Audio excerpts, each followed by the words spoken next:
Bab 3. Mari ikut kakek masuk ke dalam, ajak kakek Anto yang dibantu oleh Kaina.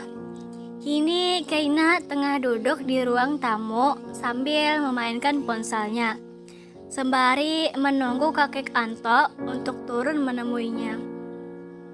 Saat Kaina tengah sibuk bermain ponsel, tiba-tiba ada seorang pria yang menghampiri Kaina. "Hai Kak," panggilnya. Kaina yang dipanggil kakak langsung menoleh ke arah sumber suara. Betapa terkejutnya ia saat melihat wajah itu. Wajah yang sangat mirip dengan sopir yang tadi mengantarnya kemari. Pria itu langsung duduk di sebelah Kaina tanpa permisi. Saat pria itu duduk, Kaina segera bergeser agar jauh dari pria yang berada di sebelahnya. "Kakak tenang aja, aku cucu angkat kakek Anto. Namaku Alvin Kak," mengulurkan tangannya dengan sopan. Kaina pun menyambut uluran tangan tersebut sambil diikuti tersenyum. "Berarti kau hanya berpura-pura saja tadi itu?" tanya Kaina yang mulai paham. "Iya Kak, ini semua rencana kakek Anto demi mencari pengganti yang baik hati." Ucapan dari Alvin membuat dahi Kaina mengerut. "Biar kakek yang jelaskan," ucap kakek Anto yang baru turun dari anak tangga dengan menggunakan setelan jas berwarna hitam. Kaina yang melihat penampilan kakek Anto yang berubah drastis semakin kebingungan. Ditambah saat ini tidak ada pengawal yang memegangi kakek Anto. "Kakek, apakah itu kau?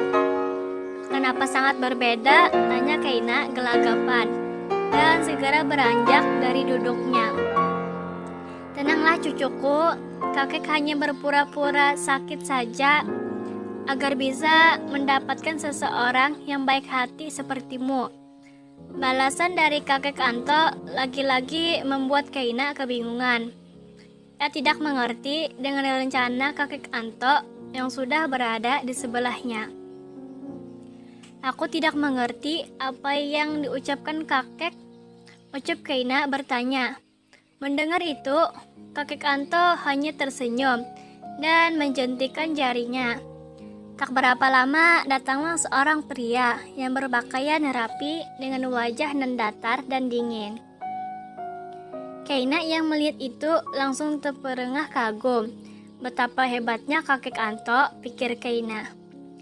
Karena hanya menggunakan jentikan jari saja, sudah bisa memanggil seseorang.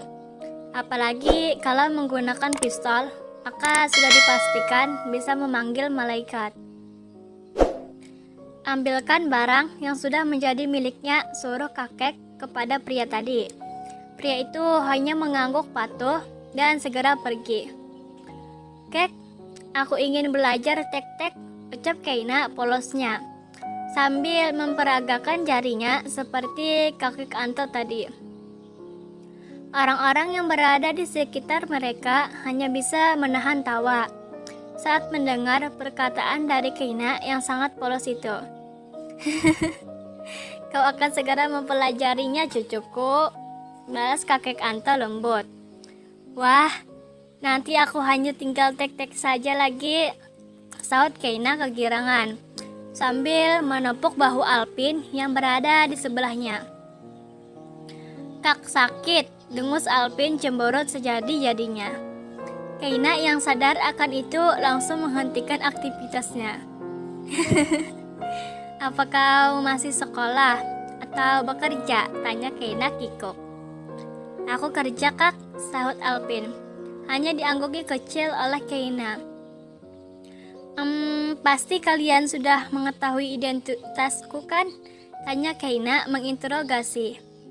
"Maafkan kakek cucuku, karena kakek tidak meminta izin lebih dulu denganmu," balas kakek Anto memelas. "Gak apa-apa kek, biasalah artis," sahut Kaina dengan bangganya. Akibat ulah dari Kaina, semua orang yang mendengarnya langsung tertawa. Rumah yang dulunya sepi meskipun banyaknya orang-orang sangat berbeda dengan sekarang. Baru saja Keina berada di rumah itu sudah membawa kebahagiaan bagi mereka semua. Bangga banget tuh, sewot Alpin hanya dijuluri lidah oleh Keina. Tak berapa lama menunggu, kini pria yang datar tadi sudah kembali dengan membawa satu kotak yang terlihat mewah dan besar di mata Keina. Wih, cakep banget nih, suara Keina kegirangan melihat kotak itu. Kau sangat lucu, Kak, tawa Alpin menggelegar di rumah itu. Padahal Alpin dulunya seorang anak yang dingin. Usia Alpin saat ini masih menginjak 17 tahun. Hanya selisih sedikit saja dengan Keina. Bukalah menyerahkan kotak tadi kepada Keina. Keina pun langsung mengambilnya dan membuka kotak yang diberikan oleh kakek Anto tadi. Betapa terkejutnya ia saat melihat isi kotak itu. Terima kasih, jangan lupa subscribe, like, komen, dan share ya. Dadah.